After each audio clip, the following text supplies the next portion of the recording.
ஏன்பா இந்த தண்ணி எடுத்து வீதியில கோலம் போட்டுட்டு இருக்கீங்க? தண்ணி ஒரு அடி வளர்ந்து படிச்சுக்கோல, தண்ணியில விளையாடாதீங்கப்பா. எப்ப பாரு ஊருக்கு உபதேசம் பண்ணிட்டு அவங்க வேலை கேட்டா போது நல்லா சமூக சேவைங்கிறது. இது உபதேசம் இல்லப்பா, தண்ணி நம்ம முதன்மையான தேவைகள்ல ஒண்ணு. அது நம்ம தேவைக்கு மட்டும்தான் பயன்படுத்தணும். விளையாட்டுக்கெல்லாம் பயன்படுத்த நாங்க என்ன உங்க வீட்டு தண்ணியை வைத்துட்டு வந்து விளையாடுற போலீஸ் அவங்க வேலையை பார்த்து. ப்ளீஸ்பா, தண்ணியை வேஸ்ட் பண்ணாதீங்கப்பா. இந்த வருஷம் மழையே சரியா பெய்யல, நம்ம தான் தண்ணிக்கு என்ன பண்ண போறோம் தெரியாது. கடவுள் தான் கண்ணை திறக்கணும். நாங்க விளையாடுற இந்த கொஞ்சோண்டு தண்ணியில இந்த உலகத்துல இருக்க தண்ணி எல்லாம் தீர்ந்து போயிடும். அப்போ ஏதோ நீங்க எங்க ஃப்ரெண்ட்ஸுன்ற அக்கறையில எங்களுக்கு தெரிஞ்ச விஷயத்தெல்லாம் சொல்றோம். அப்புறம் உங்க இஷ்டம் தான். எனக்கு போலாம். என்னடி பாக்கியா, நீ மட்டும் தண்ணியை திறந்து கையில சோப்பு போட்டுருக்க. கை புறா அடைச்சிட்டு ஒரு வாளியில தண்ணி குடிச்சிடல. அம்மா ஆரம்பிச்சிட்டாங்கக்கா. ஏமா ஊர்ல யாருமே தண்ணி வீணாக்கலையா? சும்மா பாக்காவே குறைச்சிருக்கீங்க. அதுக்கு இல்லம்மா, போர்லயும் தண்ணி குறைச்சி வச்சுன்னா குடிக்கிறதுக்கு தண்ணி இல்லாம ரோடு கூட ஆயிடாது. நீங்க 2 பேரும் ஞாபகம் வச்சுக்கோங்க. சரி சரி, தண்ணி பஞ்சம் வரப்போ பாத்துக்கலாம். இப்ப விடுங்க. நல்ல வேலை தண்ணி பக்கம் சொன்னது அம்மா பார்த்துட்டு அதுக்கு ஒரு பெரிய லெசன் நடத்திட்டு இருப்பாங்க.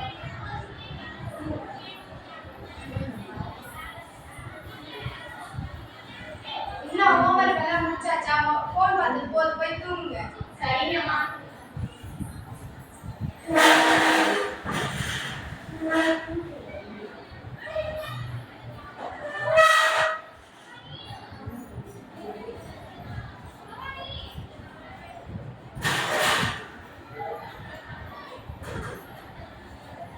பாக்கியாவின் தண்ணீர் கடல். கொண்டையெல்லாம் காஞ்சு போச்சு. இந்த குளத்துல தண்ணியை காணோம். அந்த அண்ணாவையாவது தண்ணி இருக்கான்னு பார்ப்போம். இந்த இதுலயும் தண்ணீர் காணோம். என்னாச்சு பாப்பா?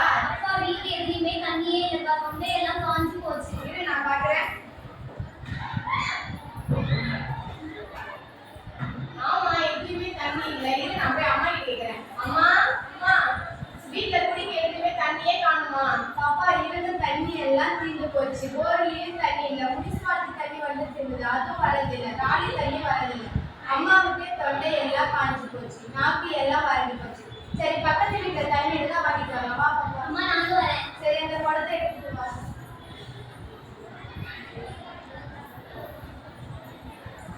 லோகு லோகு, வாங்க ஆண்டி, வாய் ஆஸ்டின். எங்க வீட்டுல குடிக்க தண்ணியே இல்ல. உங்க வீட்டுல இருந்து ஒரு குடம் அது தண்ணி. ஏன் கேக்குறீங்க? எங்க வீட்டுல நேற்று காலையே தண்ணி தீர்ந்து போச்சு. எங்க வீட்டுல ஒரு சொட்டு தண்ணி கூட இல்லை.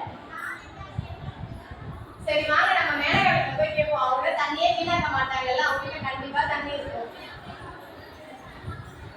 மேனகா மேனகா, வாங்க வாங்க, உங்க எல்லாருக்கும் என்ன வேணும்? எங்க வீட்டுல தண்ணியே இல்ல. உங்க வீட்டுல தண்ணி இருந்தா கொஞ்சம் குடிக்கிறீங்க. எங்க தண்ணியே இல்ல. நாங்க தான் தண்ணியை விளையாடுவோம். நீங்க தண்ணி சுத்தமா தான் செலவு செய்யுங்க. முட்டை போடுவா தண்ணி இல்ல. நாங்க விளையாட கொஞ்சம் தண்ணி இல்ல. என்ன ஆக போது கேட்டீங்க. இப்ப வாழ்க்கை உங்களுக்கே தண்ணி இல்லாம போச்சு. இந்த தப்ப நாங்க உணர்ந்துட்டோம். குடிக்கிற தண்ணிக்கு என்ன செய்யறது? சரி வாங்க, தண்ணி வியாபாரம் செய்யற தங்கமையா கிட்ட போய் கேட்கலாம்.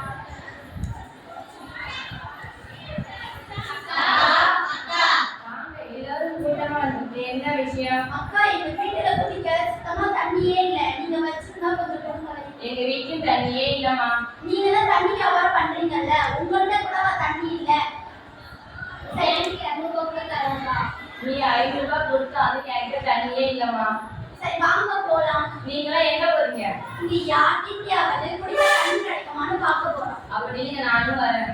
வாங்க, அடுத்த சமயத்துல எங்க ஆன்டி வீடு இருக்கு. அவங்க டாக்டர், அவங்கள்ட்ட தண்ணி இருக்கும்னு நினைக்கிறேன். டாக்டர் டாக்டர், வாங்க வாங்க, யார் உடம்பு சரியில்லை? யாருக்கும் ஒண்ணுமே டாக்டர். நாங்க இங்க முழுக்க தண்ணியே குடிக்கல. குடிக்க தண்ணி தாங்க. தண்ணி தான் உங்க பிரச்சனை. இங்க பாருங்க,